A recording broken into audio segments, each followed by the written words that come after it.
Hello, everybody. This is Ronald Gardner with the Oregon Department of Education, and thank you for coming on board to watch a Perkins Technical Assistant module on Perkins allowable expenses and supplanting.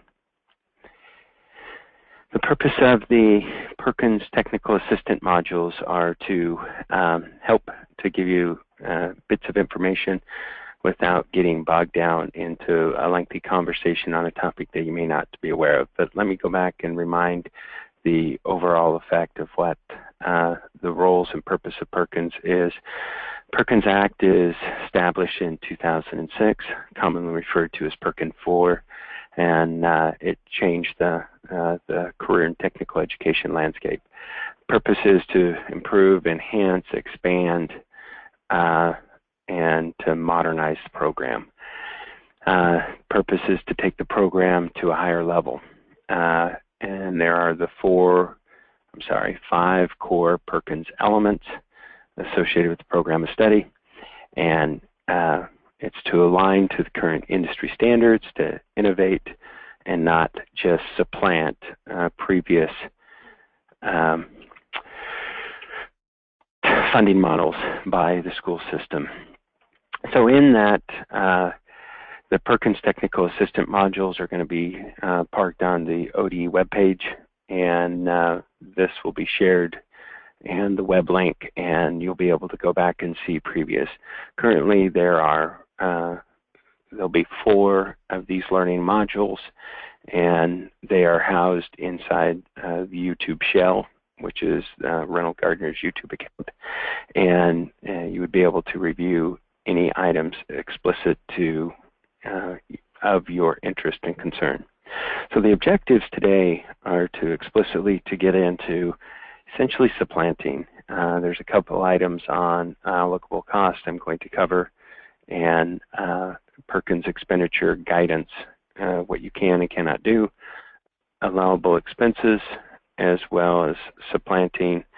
And I have a couple yeses and nos, but typically I don't like to get into a yes and no scenario for a number of reasons, but Perkins is meant to innovate. So this is right off the bat. There's an expectation of all the federal grants for educational purposes that all equipment's to be in place by December 1st. So if you remember the Perkins timeline, June 30th, the application is due to the Department of Education. Grants are reviewed, the budget narratives are reviewed during the month of July. August, the regional coordinators are informed as to the allowability of what they're requesting, and the expectation is by December 1st that equipment's in the door, put to work. In fact, the goal is prior to the students arriving, but we know the difficulties of summers and teachers and high school staff out of the arena. So what is allowable? And this is a question I get all the time at whatever gathering is in the Perkins world. We want to buy X, and there is no simple yes/no chart to say, here is what is allowable. We have some guidance language, and I'm going to show you that. But each program is at a different level. What are the needs of the program? Have you had advisory committee input? And what are the long-range goals? That's the question you should be asking. And then in that, you can run it through the supplanting filter and then make your Perkins investments accordingly. Here is a simple one-page document, and this is posted on the web. And this one-page document reviews some guidance language respective of the budget narrative. And as you look at each of these are items that are of typical no in nature. And 100% no is food. That is not allowable. Items that are replacement in nature, material in nature, these are not allowable. But we'll get into some of these examples here shortly. But this document's out, and this is probably the closest we have to a yes-no chart respective of. Now, there's some old guidance that's out there, and this was a document that was put out in 2006, and it's some language from the previous Perkins grant cycle, and if you're using this, we would ask that you not use it. It has been done away with. And there's another document that's also floating around that was used in previous. Yes, this was all part of as we were coming about into this new area of Perkins 4 in 2008, but those are dated documents and we ask that you not use it. So from the Uniform Grant Guidance document, there is this reference of what is an allowable expense. It's necessary, a reasonable, and you purchased it in the right time frame. That is what is expected. And we ask that you document. Allowable use of funds. What does necessary mean? Well, cost is necessary when it's vital for the required in order to meet the objectives of the grant. What does reasonable mean? A prudent person under the circumstances would agree what you're doing. Prudent is marked by wisdom and judiciousness as according to Merriam-Webster Dictionary. Supplement, not supplant, is the big push of this entire webinar. Is the program or activity that you are conducting required by state, federal, or local law? If so, that's supplanting. The local obligation is the school has the local program and then Perkins takes it to a higher level. Past practices, were state and local funds used in the past for this particular activity? If so, why is Perkins now paying for it? And then thirdly, are other programs and activities being implemented? A good example is technology.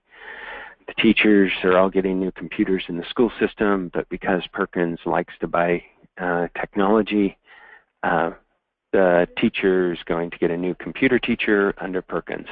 That is supplanting. All technology is meant for the purpose of student use, not for teacher use. Another area that is not supplanting is professional development. You can invest excessive amounts, not excessive amounts, you can invest whatever amount you desire in the area of professional development. That is a huge focus of Perkins. In fact, 10% of Perkins is required to be invested in professional development. And professional development is not just the one-day wonder workshops. It's a long-term sustained effort that leads to higher level of student engagement. What are you doing to that teacher that's going to change the life of the student? So I just said the one-day workshops. If you have a series of workshops that's part of a long-range planning goal, then tie it in.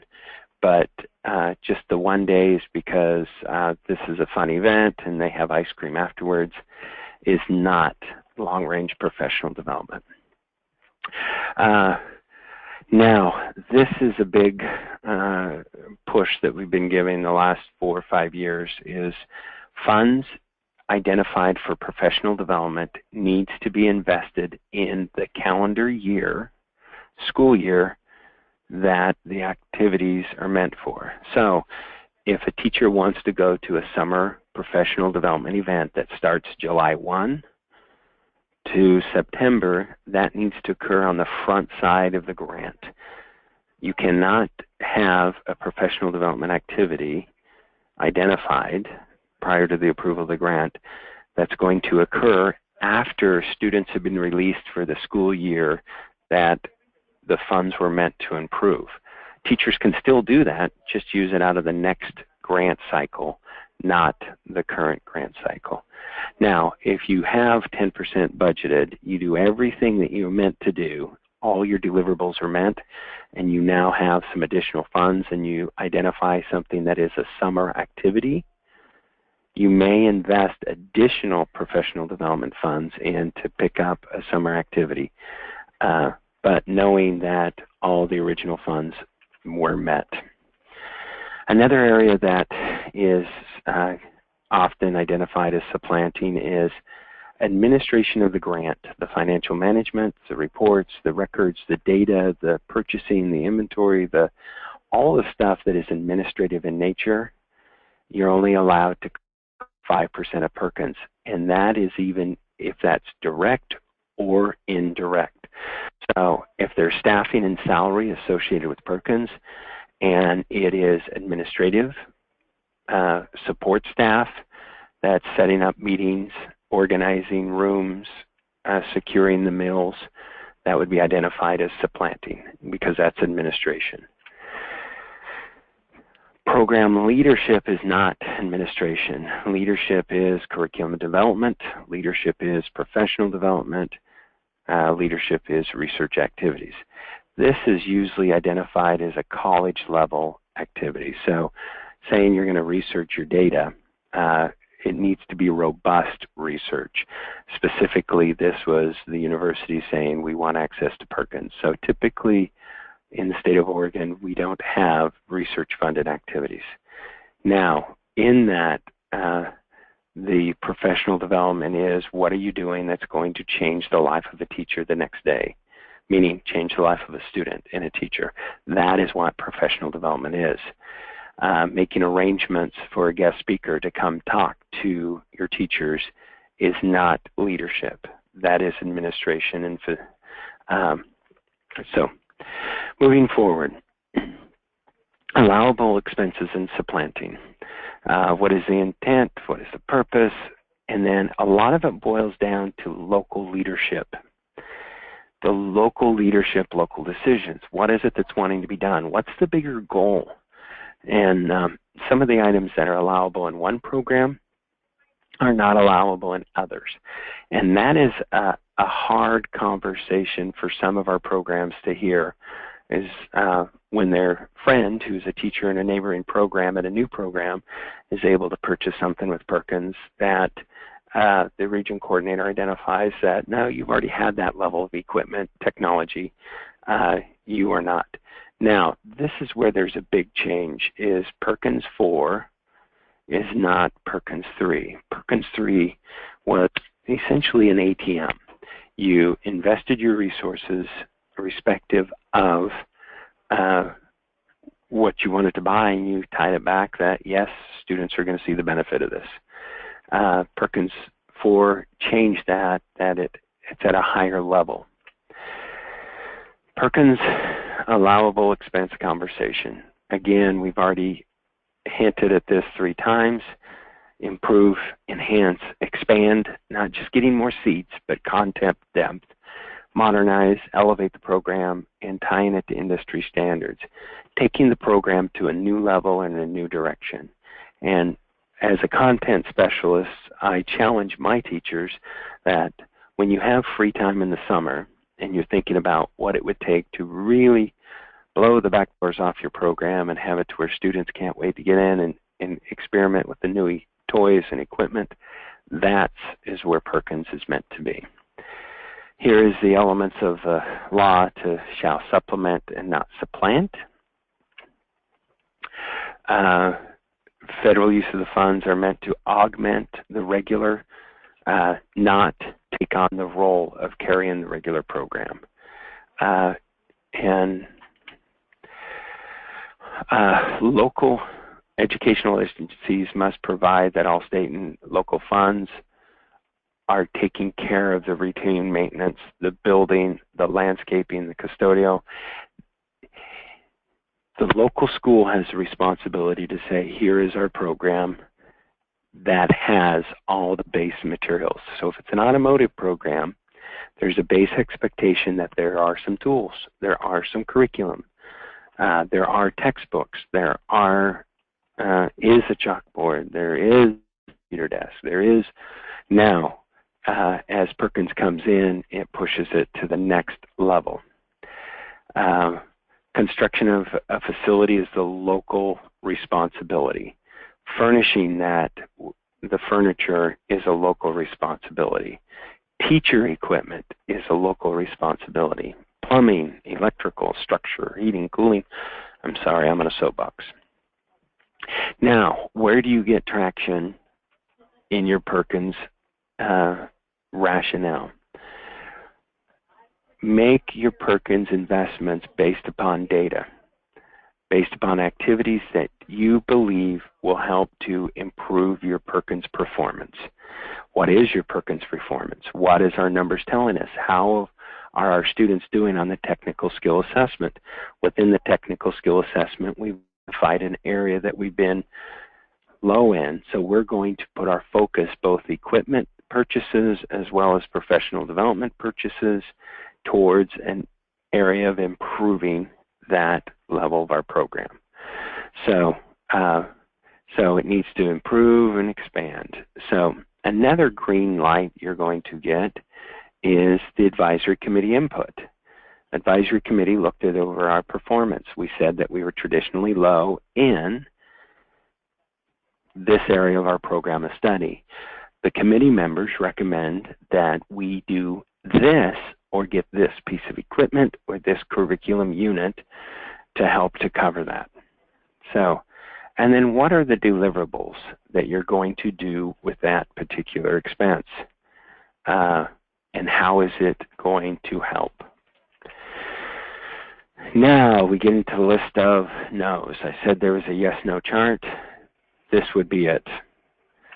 So in the no's, there's no to textbooks, there's no to vehicles, personal machinery, personal items are no items. So you can't get a phone, you can't get a laptop, you can't get a PDA just for you. And the intent is not to have a direct one-to-one benefit. So if you're buying USBs to give to all the students that then become theirs at the end of the year, that is not allowable. If you say 10% of the money is going to go into fill in the blank, that's an area that should be disallowed. Now, as you're investing your resources, and as a school, if you say we're going to break it into 1/3, that's an allowable rationale, but what is the purpose behind that? No to membership dues, no to student leadership competitions, and then school to work elements. School to work coordinators, a lot of those were embedded in Perkins of the days are old. That is all gone with Perkins 4. Articulation agreements are also a no-no.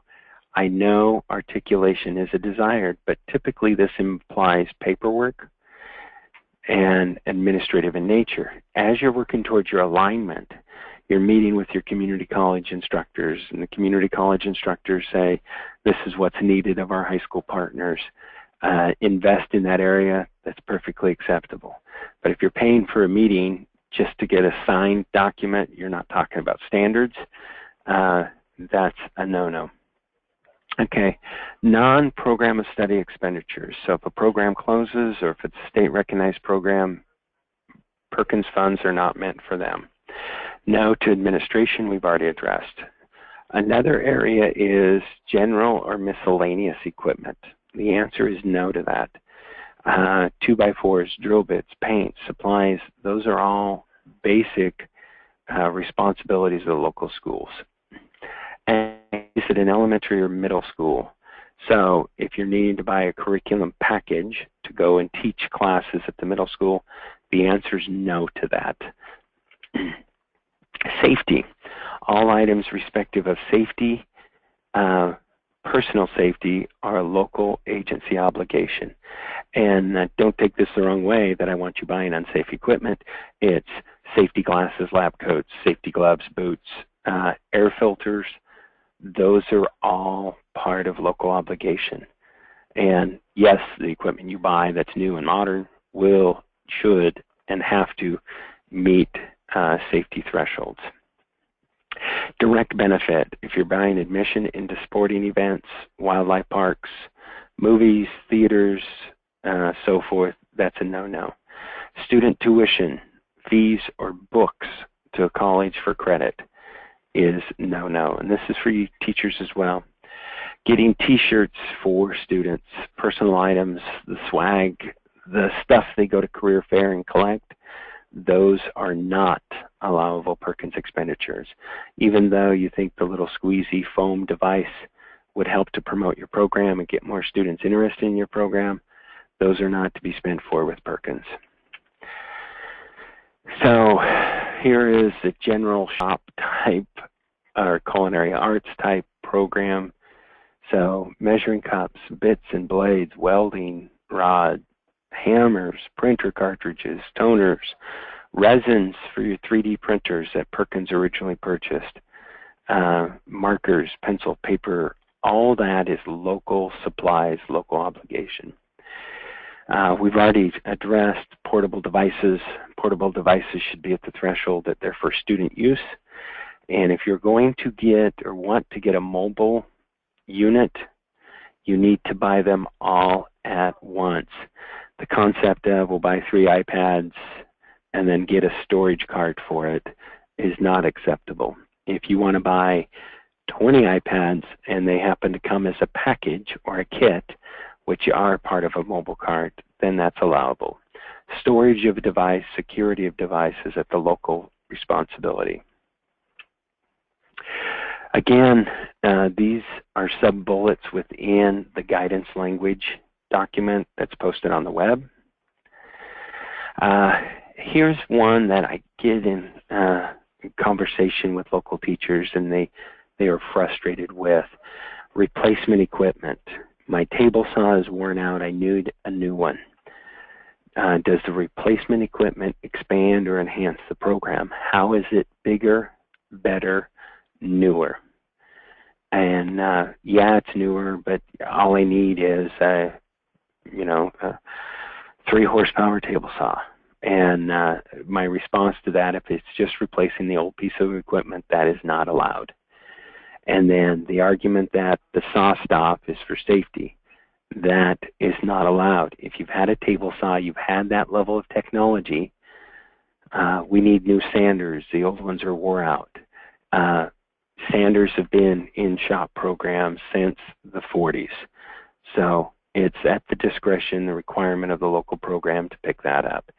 Now, the funny part is I will tell a teacher no to a $30 sander, but they ask for a $3,000, $30,000 piece of equipment, and Reynolds all super excited about how they're taking their program to the next level. The replacement equipment goes down to it's a rationale, and the local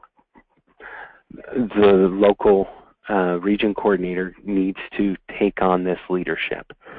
If the teacher says, I need an oven for a culinary arts program, they need to identify how that's going to meet the industry standard. Replacing the old ovens that are in the home ec programs of days of old is not an appropriate expenditure. But if they need a 6-burner top, stainless steel, 3-level warming, baking oven, then that is beyond what the local school has had prior. Another area, annual subscriptions. You're not allowed to subscribe to newspapers, to magazines, to periodicals. Some of the subscription, CAD, and even Microsoft, those are being allowed, but the year after year after year questions are being asked. So in that, if it's so vital that this is needed for the program, why is the local school not taking on that ongoing cost? Now, the initial investment exploration of getting into, that is perfect, acceptable, and appropriate. But the ongoing year after year after year, have that question with your school system. Quick reminder, here are the 5 core elements. Tie it to what your investment's going to do to change the life of a student. And through the core elements of Perkins, that's how you get there.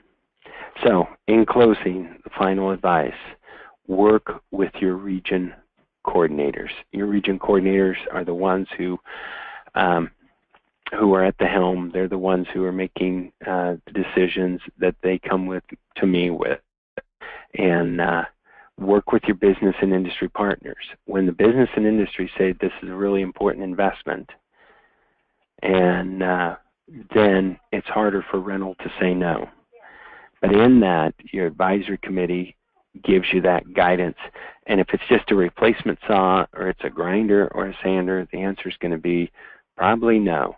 But if it's a saw that now has this capacity, then the answer could be yes. But stay current in the profession, and your professional development will help to guide your Perkins investments. Hope you enjoyed the presentation. If you have any questions, contact your region coordinator, or you can contact me at the Department of Education. This is Ronald Gardner.